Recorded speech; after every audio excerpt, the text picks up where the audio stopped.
ఓం గంగణపతే నమ ఐం సరస్వత్యే నమ ఓం నమ శివాయ శివాయ గురవే నమ క్లీం కృష్ణాయ గోవిందాయ గోపీజన వల్లభాయ శ్రీకృష్ణ పరబ్రహ్మణే నమో నమ. యా దేవీ సర్వభూతేషు మాతృరూపేణ సంస్థితా నమస్తస్యై నమస్తస్యై నమస్తస్యై నమో నమ. శ్రీమాత్రే నమో నమ. క్రీం క్రీం మహాకాళికాయ నమో నమ. జయ గురు దత్తాత్రేయ నమ. గాయత్రీ పరంబికాయ నమో నమ. మాతృభ్యో పితృభ్యో ఋషిభ్యో గురుభ్యో నమో నమ. శ్రీమాత్రే నమో నమ. యూట్యూబ్ ప్రేక్షకులందరికీ కూడా నమస్కారం అండి. నేను పాలపర్తి గురునాథ శర్మ, జ్యోతిష్యం వాస్తు సిద్ధాంతని. మీకంతా కూడా గోచారరీత్యా గ్రహాల యొక్క స్థితిగతులు అంతా కూడా ఈ యొక్క మేషాది ద్వాదశ రాశుల వాళ్ళకి శ్రీ విశ్వాసనాథ సంవత్సరంలో వివాహ యోగం సిద్ధించాలి.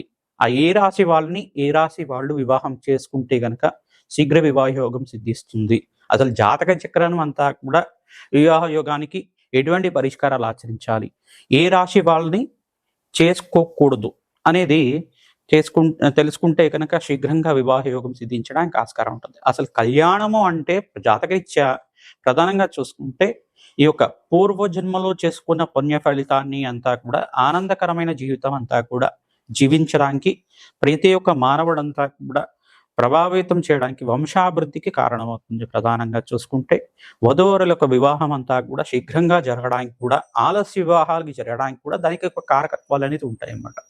ప్రధానంగా చూసుకుంటే జన్మజాతకం వశాత్తు లగ్న చక్రం ప్రామాణికమైంది. ఎప్పుడైనా కానీ రాశిని చూసుకున్నా లగ్నాన్ని చూసుకున్నా ప్రధానంగా లగ్నం అనేది జన్మ లగ్నం అనేది ప్రామాణికంగా చూసుకోవాల్సి ఉంటుంది. రాశిని చూసుకుంటే కనుక రాశిని లగ్నంగా భావించి దాన్ని చూసుకోవాల్సి ఉంటుంది. ప్రధానంగా చూసుకుంటే జన్మ జాతకం ప్రకారంగా జన్మ లగ్న వశాత్తు సప్తమ స్థానం బాగుండాలి. ప్రధానంగా సప్తమాధిపతి యొక్కరంగా ఉండాలి, మరియు ద్వితీయాధిపతి యొక్కరంగా ఉండాలి. అష్టమ స్థానంలో పాపగ్రహాల యొక్క కలయిక ఉండకూడదు, ఈ యొక్క దుష్టగ్రహాలు అనేది ఉండకూడదు. ప్రధానంగా అంటే పాపగ్రహాలు ఉండకూడదు అక్కడంతా కూడా. ప్రధానంగా షష్టాష్టకాలు అనేది వివాహానికి చేయకూడదు అని చెప్పేసి అంటారు. రాశి నుంచి చూసుకుంటే షష్టమ రాశి పనికిరాదు, అష్టమ రాశి పనికిరాదు. మరియు చూసుకుంటే వివాహం అనేది కూడా వైవాహ జీవితం అనేది చాలా శ్రేష్టమైన జీవితంగా చెప్పడం జరుగుతుంది. గృహస్థాశ్రమ జీవితం అని చెప్పేసి అంటారు. ప్రధానంగా చూసుకుంటే అన్యోన్యమైన దాంపత్యము, సుఖమైన జీవితం జీవించడానికి, భోగభాగ్యమైన జీవితం జీవించడానికి ప్రధానంగా ఎవరైతే గనక ప్రతినిత్యం కూడా అమ్మవారి ఆరాధన చేస్తారో జాతకరీత్యా సర్వ వివాహ ప్రతిబద్ధంగా దోష నివారణంతా కూడా జరిగి శీఘ్రంగా అతి శీఘ్రంగా కళ్యాణ యోగం సిద్ధించడానికి ఆస్కారం ఉంటుంది. ప్రతినిత్యం కూడా ఈ యొక్క వివాహానికి ఎటువంటి జాతకాలు చూడాలి, వివాహానికి రాశి నుంచి ఎటువంటి జాతకాలు చేసుకోకూడదు అంటే ప్రధానంగా చూసుకుంటే జాతకం అనేది ప్రధానికంగా చెప్పడం జరుగుతుంది. అసలు వివాహ పొంతనలే చూసుకుంటున్నాం. ఈ పొంతనలో చూసుకుంటే ఈ ఒక 36 పాయింట్లకి 18 వస్తే సరిపోతుందా, 24 వస్తే సరిపోతుందా అనేది ప్రామాణికంగా చూసుకుంటారు. ప్రధానంగా ఇదొకటే ప్రామాణికంగా, ఇదొక బేసిక్ మాత్రమే. మీరు పంచాంగంలో చూసుకునేది కానీ మీరు ప్రామాణికంగా గణాలు అంటే ప్రధానంగా చూసుకుంటే గణాలు అని చెప్పేసి అనుకుంటారు. ఈ యొక్క మేలాపకం అంతా కూడా చూసుకుంటే ప్రధానంగా ఈ యొక్క 24 గుణాలంతా కూడా కేంద్రంగా యోగకరంగా ఉండాలి. 21 గుణాలకి కనీసం దానికంతా కూడా 80% అంతా కూడా రావాల్సి ఉంటుంది. అట్లా వివాహ యోగం చేసుకుంటే కనుక ఆ యొక్క అన్యోన్యమైన దాంపత్యం స్థిరంగా ఉంటుంది. అష్టైశ్వర్య భోగభాగ్యాలు స్థిరనివాసంగా ఉంటాయి. మహాలక్ష్మి కటాక్షం కలుగుతుంది. అఖండమైన దీర్ఘ సుమంగళ యోగం సిద్ధిస్తుంది. ఇప్పుడు అంతా కూడా చూసుకుంటే ప్రస్తుత కాలంలో అంతా కూడా జాతక ప్రభావం అనేది చూసుకోకుండా వివాహం చేసుకోవడం వల్ల ఎక్కువగా విడాకులు తీసుకోవడం, డైవర్స్ కేసెస్ ఎక్కువగా అవుతూ ఉండడం, ఆలస్య వివాహాలు అవుతూ ఉండడం, ఈ యొక్క ద్వితీయార్థంలో అంటే జీవితంలో ద్వితీయార్థంలో అంతా కూడా వివాహ యోగం ఉండడం. ప్రధానంగా 30 దాటిన తర్వాత కానీ 35 దాటిన తర్వాత కానీ 40 దాటిన తర్వాత కూడా వివాహాలు అవుతూ ఉంటాయి కొంతమందికి.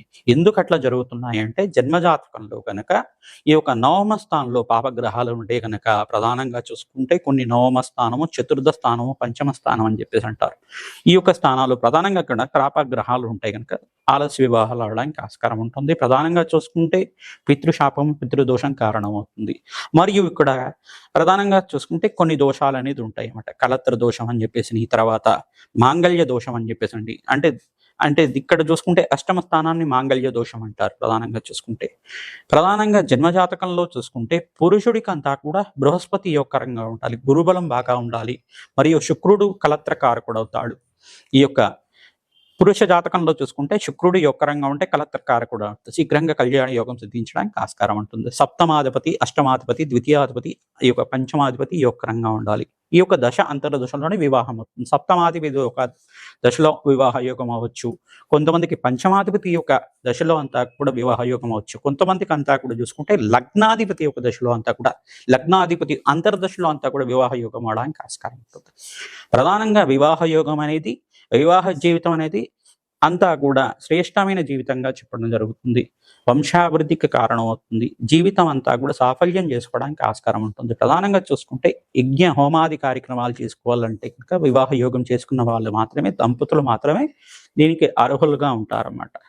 ప్రధానంగా చూసుకుంటే వంశాభివృద్ధికి కారణమైన ఈ యొక్క వివాహ యోగానికి ఏ రాశి వాళ్ళు ఏ రాశి వాళ్ళని చేసుకోకూడదు అనేది మాత్రమే ఇప్పుడు చెప్పడం జరుగుతుంది, విశ్లేషణ చేయడం జరుగుతుంది.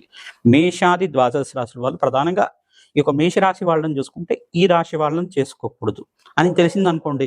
ప్రధానంగా మీకంతా కూడా ఎటువంటి జాతకాలు చూసుకోవాలి, దీని ప్రామాణికం అంతా కూడా ఏ రకంగా చూసుకోవాలి అనేది విశ్లేషణ చేసుకుంటే కనుక, జన్మ జాతకాన్ని పొంతలను చూసుకుంటే, కంపారిబిలిటీ చూసుకుంటే కనుక అందరికీ కూడా తెలుస్తుంది.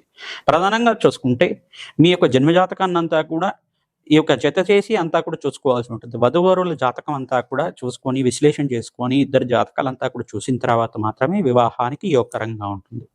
ఈ యొక్క ప్రధానంగా మీరంతా కూడా చూసుకొని జాతకాన్ని చూపించుకున్న తర్వాత వివాహానికి అంతా కూడా మీరు చేసుకుంటే గనక ఆ యొక్క దాంపత్యం అంతా కూడా సుఖవంతంగా అష్టేశ్వరి యోగంతో శీఘ్రంగా సంతాన యోగం సిద్ధించడానికి, అన్యూనమైన దాంపత్యం జీవించడానికి, స్థిరకాలం అంతా కూడా ఆ దాంపత్యం స్థిరంగా ఉండడానికి ఆస్కారం ఉంటుంది. ప్రతినిత్యం కూడా మంగళగౌరి దేవి ఆరాధన చేసుకోవడం, సువాసిని అర్చవిధానం చేసుకోవడం, శివపార్వతుల కళ్యాణం ఆచరించడం, సుబ్రహ్మణ్య స్వామి కళ్యాణం ఆచరించడం వల్ల అతి శీఘ్రంగా కళ్యాణ యోగం సిద్ధించడానికి ఆస్కారం ఉంటుంది. మీ జాతకంలో వివాహ యోగం ఎప్పుడవుతుంది, ఏ రకంగా శాంతి పూజలు ఆచరిస్తే కనుక వివాహ యోగం సిద్ధిస్తుంది అనేది మమ్మల్ని సంప్రదిస్తే కనుక మీకు అంతా కూడా విశ్లేషణ చేసి దానికంతా కూడా పరిష్కారం చెప్పడం జరుగుతుంది. శీఘ్రంగా వివాహ యోగం సిద్ధించాలి అని చెప్పేసి అంటే కనుక ప్రతినిత్యం కూడా అమ్మవారికి పసుపు కొమ్ములతో మీరంతా కూడా మాలని వేసుకోవడం అష్టైశ్వర్య యోగం సిద్ధించడానికి ఆస్కారం ఉంటుంది. పసుకొమ్మల మాలంతా కూడా అమ్మవారి మెడలో హారంగా చేసి మీరంతా కూడా ఈ యొక్క అలంకరణ చేస్తూ ఉంటే కనుక ప్రతినిత్యం మంగళవారం, గురువారం, శుక్రవారం రోజున ఈ యొక్క పసుకొమ్మల మాలనంతా కూడా హారంలాగా చేసి వేస్తూ ఉంటే కనుక అతి శీఘ్రంగా కళ్యాణ యోగం సిద్ధించడానికి ఆస్కారం ఉంటుంది. ఆడించిన పసుపుని కానీ, ఆడించిన కుంకుమ కానీ దేవాలయ ప్రాంగణంలో దానంగా ఇస్తూ ఉండాలి. మంగళవారం రోజున కానీ, శుక్రవారం రోజున కానీ, గురువారం రోజున కానీ, ఆదివారం రోజున కానీ ఈ యొక్క పసుపు కుంకుమ అంతా కూడా దానంగా ఇస్తూ ఉండాలి దేవాలయ ప్రాంగణంలో. తద్వారా శీఘ్రంగా కళ్యాణ యోగం సిద్ధించడానికి ఆస్కారం ఉంటుంది. మేషాది ద్వాదశ రాశుల వాళ్ళు వివాహ యోగానికి ఏ రాశుల వాళ్ళని చేసుకోకూడదు అంతా కూడా ఇప్పుడు విశ్లేషణ చేయడం జరుగుతుంది, అంతా కూడా తెలుసుకుందాం.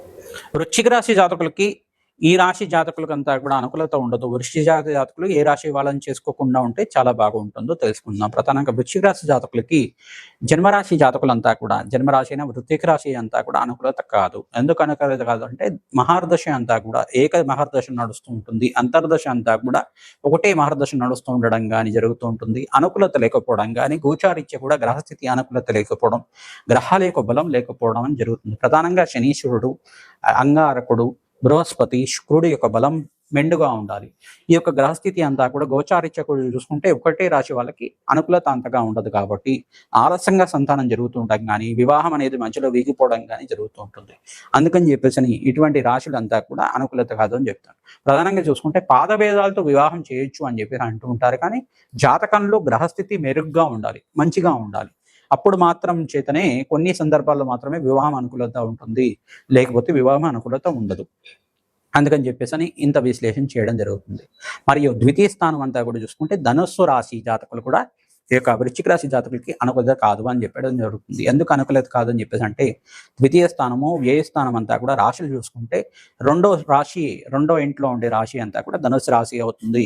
వ్యయ స్థానం అంతా కూడా చూసుకుంటే తులారాశి అవుతుంది. తులారాశి జాతకులు వృశ్చిక రాశి జాతకులకి అనుకూలత కాదు, మరియు ధనుస్సు రాశి జాతకులు వృశ్చిక రాశి జాతకులకి అనుకూలత కాదు.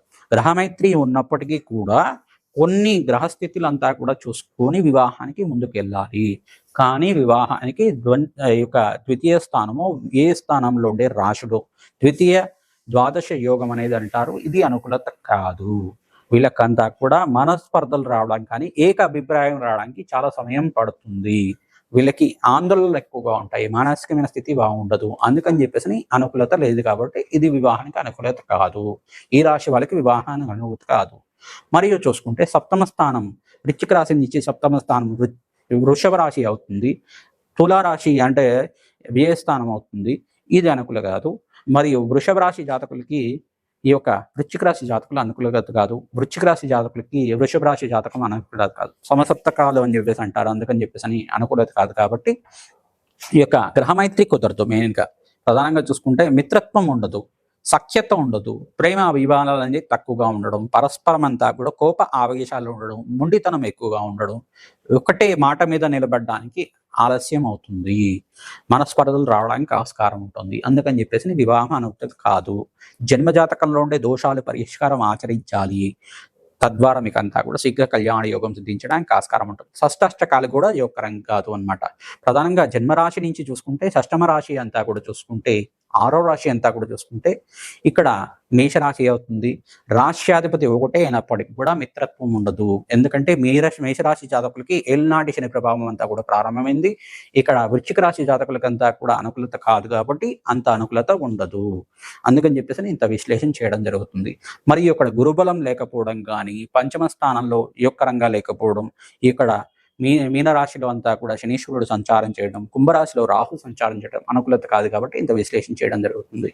ఇక్కడ అష్టమ స్థానం అంతా కూడా చూసుకుంటే ఇక్కడ మిథున రాశి జాతకులు కూడా వృశ్చిక రాశి జాతకులకి అంత అనుకూలత కాదు. షష్టాష్టకాలు పనిచేయవి కాబట్టి ఇంత అనుకూలత కాదు అని చెప్పడం జరుగుతుంది. వ్యయ స్థానం అంతా కూడా చూసుకుంటే వృశ్చిక రాశి జాతకులకి తులరాశి అవుతుంది. అది కూడా అనుకూలత కాదు. ఇంత విశ్లేషణ చేసుకోవాలి. మహాలక్ష్మి దేవి ఆరాధన చేసుకోవాలి.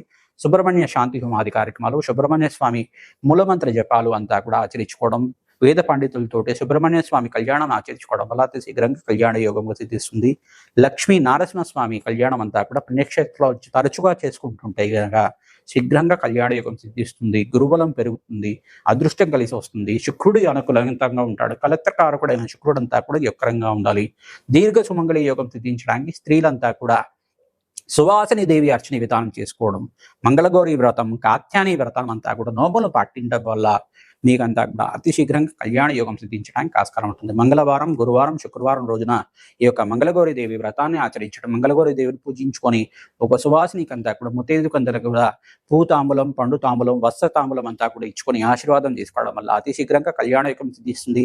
జాతకరీత్యా వివాహ ప్రతిబంధకాలంతా కూడా తొలగిపోతాయి. మాంగళ్య దోషం నివారణ అవుతుంది. దీర్ఘ సుమంగళి యోగం సిద్ధిస్తుంది. అష్టేశ్వర ప్రాప్తి కలుగుతుంది. సత్సంతాన యోగం కలుగుతుంది. అతి శీఘ్రంగా కళ్యాణ యోగం సిద్ధిస్తుంది. అదృష్ట యోగం కలిసి వస్తుంది. జన్మజాతకంలో ఎటువంటి దోషాలు ఉన్నా కానీ పోతాయి. శ్రీమాత్రి.